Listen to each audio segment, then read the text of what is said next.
London is like a mecca for artists, musicians. It's a wonderful place, like a melting pot where people just come from all over the world and trying their luck or pursuing their dreams.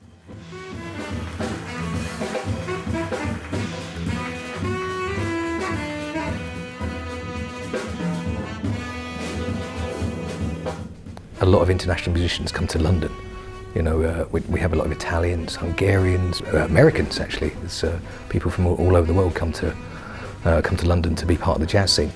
In the last 15 years or so, we've had a real influx of more and more international jazz musicians, and it's sort of pushed the standard right up. I mean, it's one of the reasons why I live in London is because of that melting pot. You're going to get people from every city, town in the world come to London, because it's small enough for us all to kind of bump into each other and play at jams and meet each other. For example, in my band, we have people coming from Italy, from Canada, from Africa, from Eastern Europe. It's just amazing, you know, to see how we can all connect here, bringing different roots together and making some nice music. Everyone is so different in London. London's small, but it's big at the same time. You have to kind of be different in terms of what you're trying to do. I'm a jazz guitarist, UK jazz guitarist, and I don't really know how I got into this. I'm a jazz harpist, originally from Ukraine. I'm more gospel jazz. My primary instrument is the piano. In the last few years I got into programming, so I write bass lines and program drums, and I kind of realised that I could just do it all myself now. I remember someone told me a joke once. They said, "Why is there no jazz in Star Trek?" Because it's set in the future. It's funny to a jazz musician, obviously not you guys. I thought that was hilarious. For jazz to stay alive, it has to move with the times, it has to explore. It always has done that. It's always been a cutting edge music. Yeah, I think London's very good in terms of like having differences in terms of acts and stuff, because if you're the same as everyone else, you're not going to really stand out.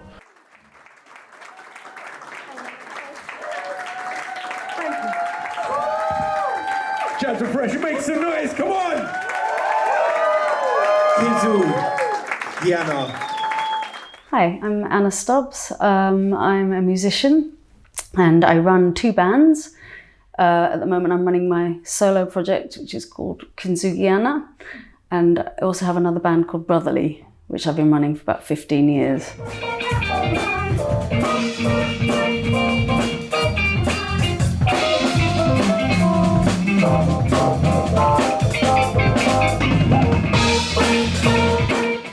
Running my music is like a 24-hour day thing, 24/7 thing.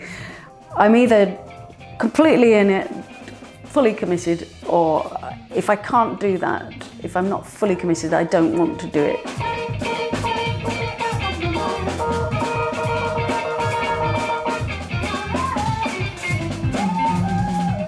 I wanted to be a mum and just chill out and do some other things for a while. So I didn't think I was going to come back to music, but it came back to me. And I decided in lockdown to learn how to produce, and that's when I started, and I'm on my second album now.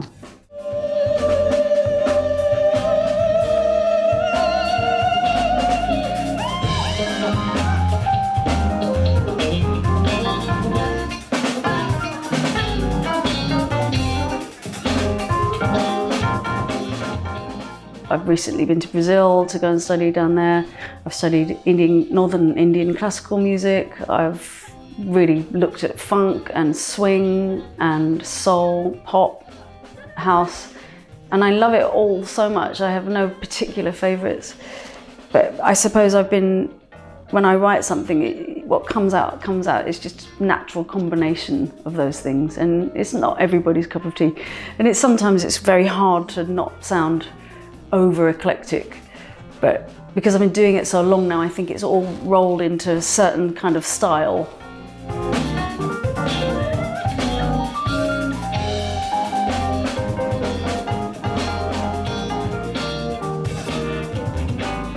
People are really pushing the boundaries out genre-wise, and that's really exciting to watch. And there's more women in jazz now as well, with more power and more influence, and that feels really nice. Everyone's happy about that.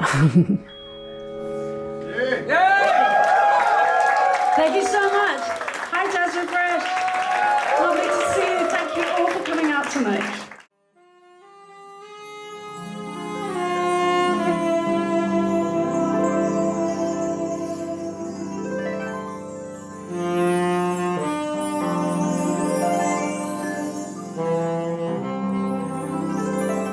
I'm Alina Bzhezhinska. I live in London and I'm a band leader, I am a composer, and people also think I'm an activist because I do lots of events for Ukraine. We've done with Hip Hop Collective since the beginning of the war 2.5 years ago. I left Ukraine a long time ago, and then I did like full circle around the world and went back to Britain.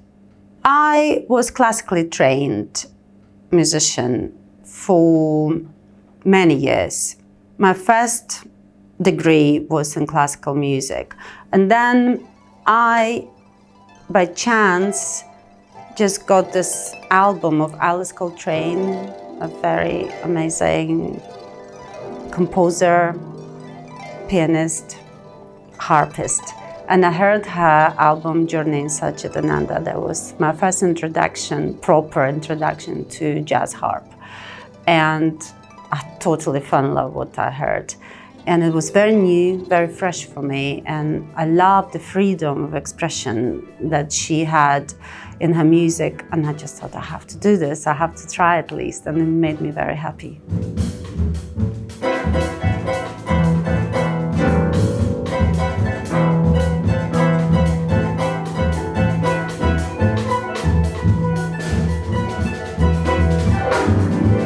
Jazz harp is still a novelty. You know, people are getting familiar with the sound, and if you look what was happening even 10 years ago, when I first moved to London, no one even wanted to hear jazz harp on stage. The producers were worried that promoters that they won't sell tickets. The audience was confused, they didn't know what to expect. And even jazz musicians were a little bit like, what is that? You know, so I had to really kind of knock a couple of, obstacles. Okay.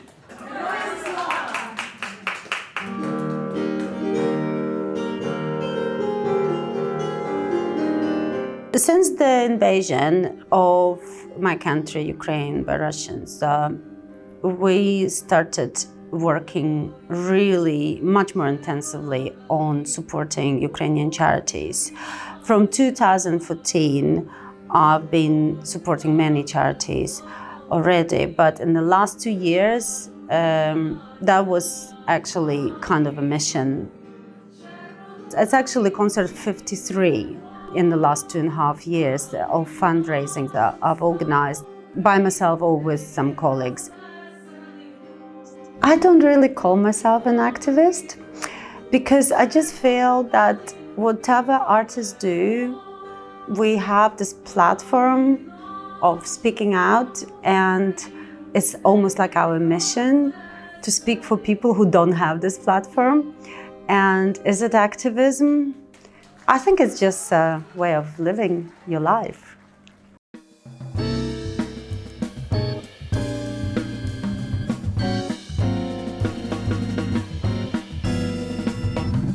My name's Nigel Price. Well, I started out in the infantry actually, and slowly drifted into the world of jazz. People started paying me to play the guitar, and I thought this is better than having a real job, and just ended up playing more and more of it. And here we are, 35 years on, and yeah, I think I've become some kind of figure in the jazz community, I guess. Quite a sought-after guitar player, which is nice.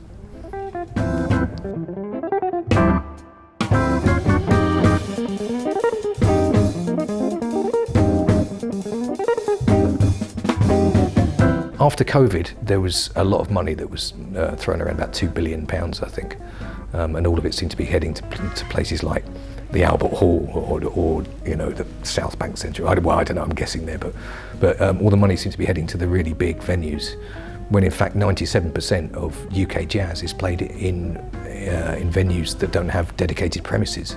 So we were getting nothing, absolutely nothing, and so our jazz scene was basically failing, just because they wanted to throw the money out the door as quickly as possible, and then report back that we've given £2 billion to the cultural recovery, when in fact a lot of that money was a bit misplaced. In the meantime, I'd started a charity called Grassroots Jazz, which basically helps out jazz clubs that are just about to fold. So they're not actual venues, it's the jazz that happens in churches, pubs, clubs, sports clubs, wherever. And that, as I say, is where the vast majority of this stuff happens. So, okay, grassroots venues are there, but beneath the grassroots, I mean, it doesn't matter where you cut the roots. If you cut the roots at any point, then it's all over, because you're not going to get the acts that feed the venues.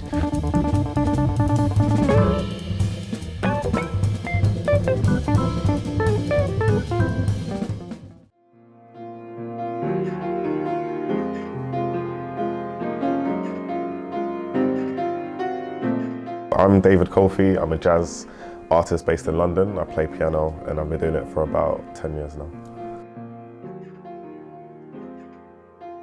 My dad is a pastor, so I got forced basically to play. Okay, that sounds a bit harsh, but I kind of was encouraged to play piano in church. And then around 14, that's when I started playing every week in church. And in terms of the jazz scene, Snarky Puppy came to Coventry when I was in university, and I went to see them, and that was the first time I ever saw a jazz band live. And from that day, I was just like, yeah, I want to do this. Gospel music is like birthed in improvisation and is birthed in creativity. And I feel like gospel and jazz is so similar that when I transitioned to doing jazz, it was quite easy, because gospel, we were always being creative in church.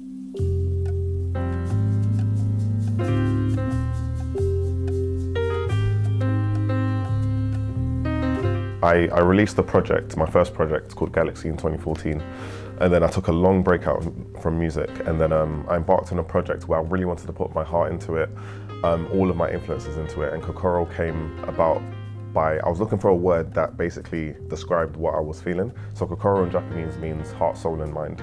So that was the best word to describe everything.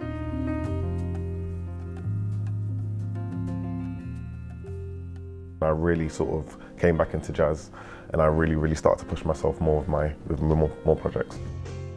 I did the Brick Lane Jazz Festival 2 weeks ago, and yeah, there was over 100 artists.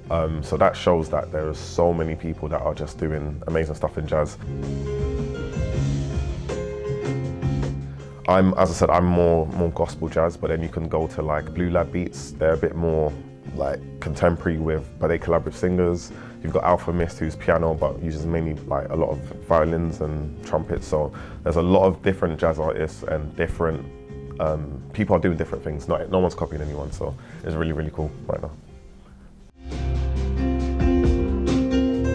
The jazz scene is really thriving right now. I think even with the Brick Lane Jazz Festival, that's only like 3 years old, I think. I think it started in 2022, so this would have been the third year.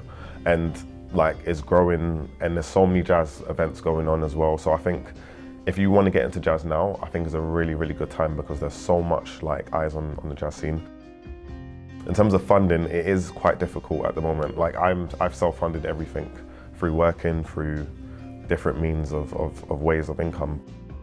Yeah, it's been difficult. That was part of the reason I took a break, because you have to create the music, pay for studio, pay musicians, mix, master. You've got to like promote your music, email the radios, email the blogs, and you have to do everything.